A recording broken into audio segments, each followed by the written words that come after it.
ধর্মপ্রাণ মুসলমানদের জন্য শান্তি ও সমৃদ্ধির বার্তা নিয়ে আসে পবিত্র মাহে রমজান। আরবি বর্ষপঞ্জিকার সর্বোত্তম মাস হিসেবে প্রতি বছর আবির্ভাব ঘটে পবিত্র এ মাসের।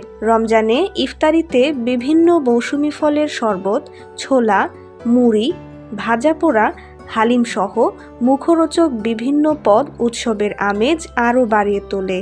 মধ্যপ্রাচ্যের আরব দেশগুলোতেও রয়েছে নানা পদের সুস্বাদু ইফতার, যা বহু যুগ ধরে প্রসিদ্ধ।